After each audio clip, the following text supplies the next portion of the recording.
G'day, Victoria. I just wanted to remind you that you can still say no, okay? I just wanted to remind you that no one can control how you feel, what you think, what you believe in, what you stand for, what your convictions is. No one can take away your faith. No one can take away your hope. It really does not matter who the Premier is. Who cares, okay? Just ignore him.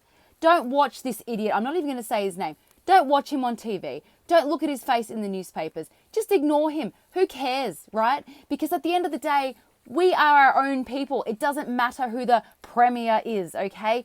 We control our destiny. We control how we feel about things. Don't give these idiots the chance to make us feel depressed, right? Because even if it was Matthew Guy that was the Premier right now, would anything change right this second? Probably not. There's an agenda. It probably wouldn't matter anyway. So who cares?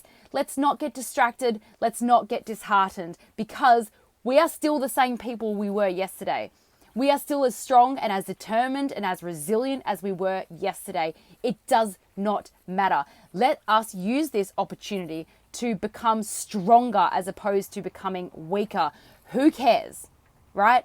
I mean, it does suck, obviously, but we have to rise above it, because at the end of the day, we still control what we do and what we think, and no one can control us if we don't let them, no matter what the pain that comes by standing up for ourselves.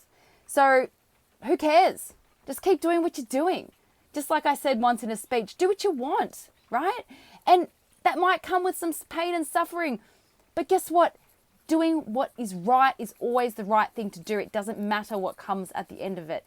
And this has to happen. For whatever reason, this has to happen. And this is our journey. But we have the opportunity to rise above it and become stronger people in the face of adversity, okay? And look, there is one thing that I am really concerned about, and I'm going to finish on this. The perverted sexual education is already really bad in Victoria, especially with the Safe Schools program. Look it up. It's horrendous. They start teaching perverted sexual content to 5-year-olds. Now, Daniel Andrews has put in this new initiative where he's having 2 years of free childcare. Now, all I see that as is 2 more years of early brainwashing and 2 years of mothers going back into the workforce and paying taxes, which is what pays for the free childcare. There is no such thing as free anything. We are paying for it. It's total hogwash, but that's beside the point. What I'm trying to say is, I think it's really important if you have children, I'm sorry to say, but you might have to make some life-changing decisions, because once your children's innocence is gone, it is gone forever. And I know that from a personal experience. I found out about the birds and the bees way too young. I was 8 years old. It wasn't my parents' fault. It happened. I found out about it, and it actually ruined a massive amount of my childhood, to be honest, because I was too young to understand these concepts. I don't want that for your children. Now, there are schools that do not teach sexual education at all. The other thing is, guys, I know that it's hard to change your lifestyle, and I don't know what it's like to be you because I don't have children, but if, you might have to consider one parent stopping working and homeschooling. Join homeschooling groups, because it's really important that kids have friends and they don't get isolated. But really, if you've got kids, what's more important than that? And if you don't protect your children's innocence and their future, then our next generation is going to be impacted, and we're going to have more and more of the same. I mean, people like Fiona Patton and the Greens, they're trying to bring the voting age down to 16 because they know that it's been extremely effective. The school system, the university system has been extremely effective at brainwashing our next generation.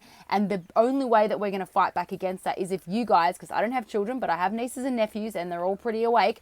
But it's really important that you protect your children's innocence and, obviously help them to be strong, independent, convicted people with conviction. Anyway, so the message here today is, who cares? Let's move on with life. The second thing is, look after your kids' innocence, find out what's being taught at your schools and make decisions. I mean, it's the end of the school year, so you've got a chance to make that decision.